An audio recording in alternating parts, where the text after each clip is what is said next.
Le jour où vous cesserez tous les deux de communiquer, le monde ne s'arrêtera pas. Il ne pleuvra pas forcément.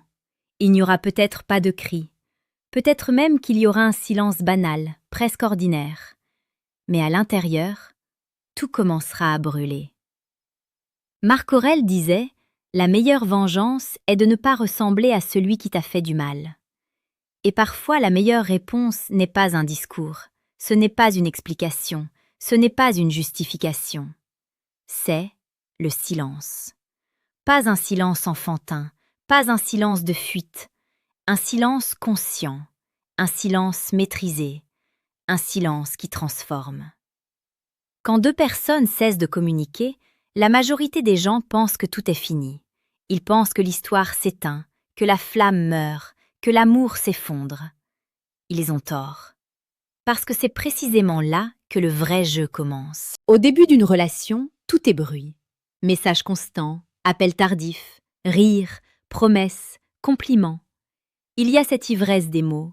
On parle pour rassurer, on parle pour séduire, on parle pour exister dans le regard de l'autre. Mais quand le silence arrive, il enlève les béquilles. Il ne reste plus que la vérité. Quand il ne lui écrit plus, quand elle ne lui répond plus, quand aucun des deux ne fait le premier pas.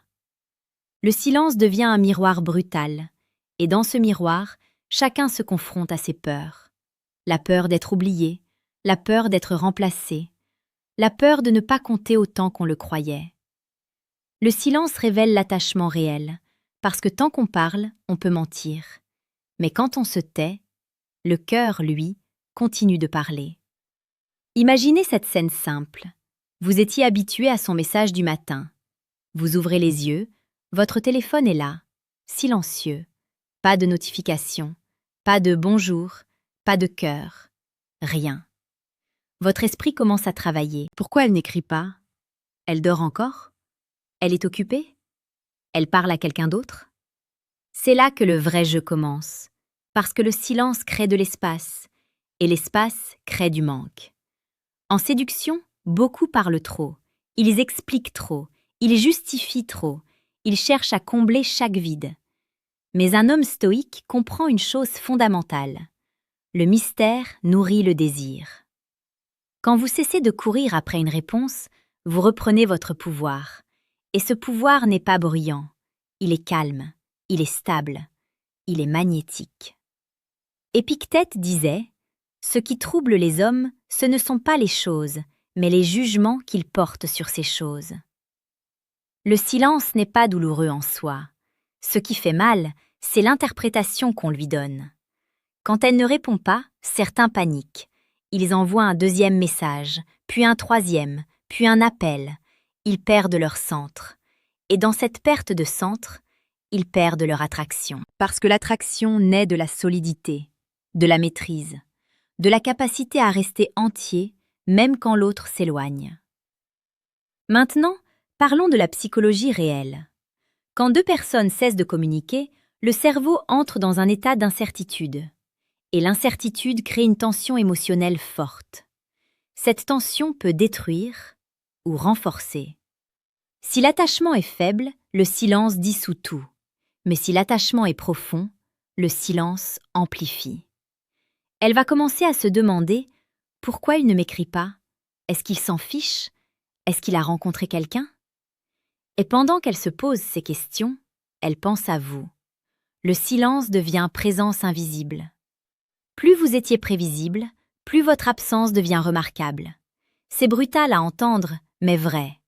Parfois, on ne mesure la valeur de quelqu'un que lorsqu'il se retire. Ce retrait n'est pas une manipulation, ce n'est pas un jeu toxique, c'est une discipline émotionnelle. Un homme stoïque ne réagit pas sous le coup de la panique. Il observe, il respire, il analyse. Il choisit son action au lieu de subir son impulsion. Et c'est ce contrôle qui change tout. Imaginez un couple qui s'est disputé. Les mots ont dépassé la pensée, l'ego s'est mêlé, les reproches ont volé. Puis, plus rien. Silence. Dans ce silence, chacun repasse la scène, les phrases blessantes, les regards, les non-dits. Le silence agit comme un amplificateur de conscience. Celui qui est émotionnellement faible va chercher à combler immédiatement. Il va écrire « On peut parler ?» Il va supplier, il va justifier. Celui qui est émotionnellement fort va se demander « Qu'est-ce que j'ai appris de ça? Où est ma responsabilité? Que vaut réellement cette relation ?» Ce recul change la dynamique, parce que dans toute relation, celui qui contrôle ses émotions contrôle l'énergie. Et l'énergie attire. Vous devez comprendre quelque chose de fondamental. Le silence n'est puissant que s'il est authentique. Si vous vous taisez pour manipuler, cela se sentira. Si vous vous taisez parce que vous avez décidé de vous respecter, cela rayonne. Le respect de soi est la base de toute séduction durable. Quand vous montrez que votre vie continue, que votre stabilité ne dépend pas d'un message, vous envoyez un signal fort. Vous êtes complet. Et personne ne résiste longtemps à quelqu'un de complet. Mais attention, le silence peut aussi révéler une vérité difficile. Parfois, quand vous cessez de communiquer et que rien ne se passe, c'est que l'intérêt n'était pas aussi profond que vous le pensiez. Et ça, c'est douloureux. Mais c'est libérateur, parce que mieux vaut une vérité froide qu'une illusion chaude. Beaucoup de relations modernes meurent d'un excès de communication superficielle et d'un manque de profondeur réelle. On parle toute la journée, on s'envoie des messages constants, mais on ne se comprend pas vraiment. Le silence force la profondeur, il force l'introspection, il force la vérité. Dans les faits réels de séduction, combien d'hommes ont vu une femme revenir après avoir cessé de la poursuivre? Combien ont constaté que le simple fait de ne plus insister créait un regain d'intérêt? Ce n'est pas de la magie, c'est la psychologie humaine. L'être humain valorise ce qui n'est pas acquis. Quand vous devenez rare, vous redevenez précieux. Mais la rareté doit être naturelle. Si vous disparaissez en étant amer, blessé, rancunier, vous envoyez une énergie lourde. Si vous disparaissez en étant centré, occupé, en croissance, vous devenez intrigant. Le vrai jeu commence quand vous arrêtez de vouloir gagner l'autre et que vous commencez à vous renforcer vous-même. À ce moment-là, même si elle ne revient pas, vous gagnez, parce que vous évoluez. Et c'est là que beaucoup échouent. Ils utilisent le silence comme une stratégie temporaire pour provoquer une réaction. Mais intérieurement, ils sont en chaos. Le stoïcisme n'est pas une technique de séduction, c'est une philosophie de vie. Sénèque écrivait « La plus grande richesse est de savoir se contenter de peu. » Appliqué à l'amour, cela signifie ne pas mendier l'attention, ne pas dépendre d'un message pour se sentir vivant. Quand vous atteignez cet état, vous devenez dangereux. Dangereux parce que vous n'avez plus besoin de convaincre. Et ce détachement crée un champ magnétique. Je vais vous dire quelque chose de brutal. Si votre silence ne provoque rien chez l'autre, ce n'était peut-être pas une connexion profonde. Et c'est une bénédiction de le savoir tôt. Il y a des hommes en Afrique, en Europe, partout, qui s'épuisent à maintenir des conversations qui n'ont plus d'âme. Ils écrivent pour ne pas perdre. Ils appellent pour ne pas être oubliés. Mais l'amour véritable ne se maintient pas à coups de rappel. Il respire. Il vit. Il supporte les silences. Le silence teste la solidité.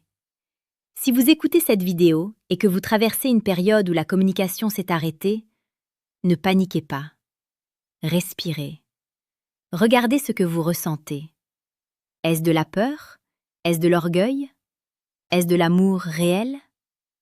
Le silence vous parle, et parfois, il vous enseigne plus que 1000 conversations.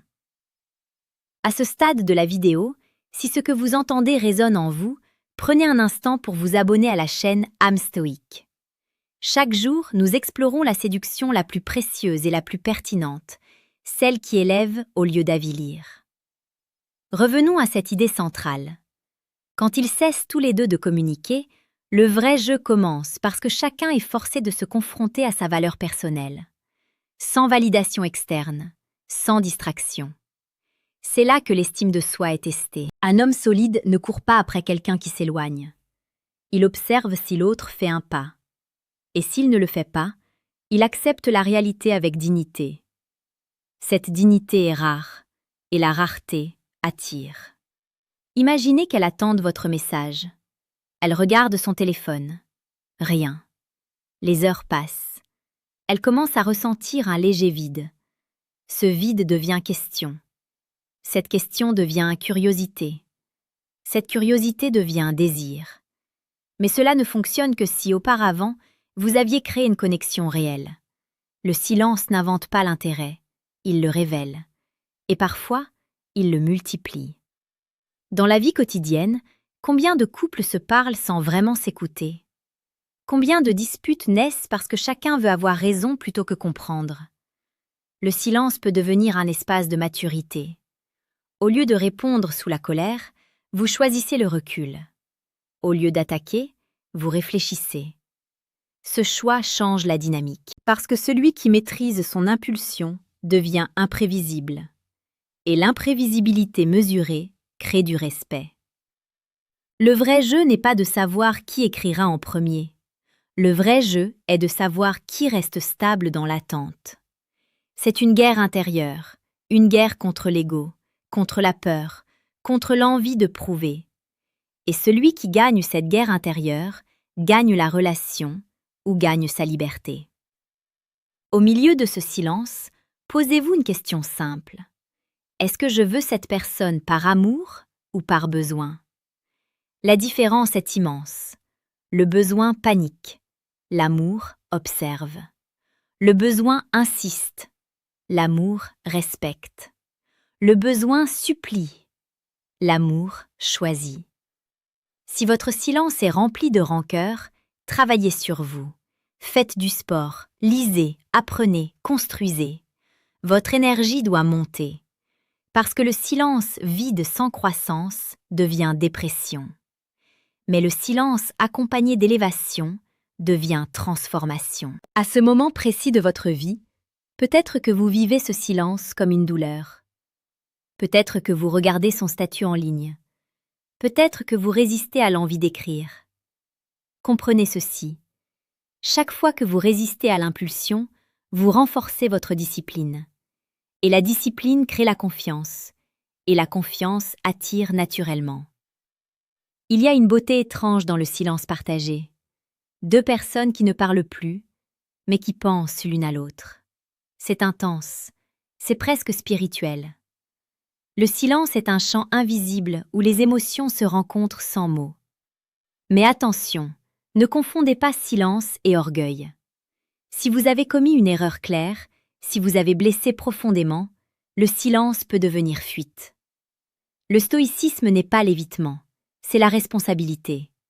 Si vous devez vous excuser, faites-le avec dignité, puis revenez au calme. Le vrai jeu commence quand vous cessez de vouloir contrôler l'issue, parce que l'obsession de contrôle détruit l'amour. L'amour respire dans la liberté, et la liberté naît de l'indépendance émotionnelle. Si cette vidéo vous parle profondément, laissez un commentaire. Dites-moi simplement « Je choisis le calme ». Cela montrera que vous avez compris que le silence n'est pas faiblesse, mais force. Et si vous voulez aller plus loin dans cette maîtrise émotionnelle, cliquez discrètement sur le deuxième lien en description et téléchargez le livre « Le manuel brutal du séducteur stoïque ». Il a été conçu pour ceux qui veulent transformer leurs émotions en puissance. Continuons. Quand le silence s'installe, chacun révèle sa stratégie inconsciente. Certains publient plus sur les réseaux pour provoquer une réaction. D'autres ignorent totalement. D'autres encore espionnent sans agir. Mais le véritable pouvoir réside dans l'indifférence maîtrisée. Pas l'indifférence froide, pas l'indifférence méprisante,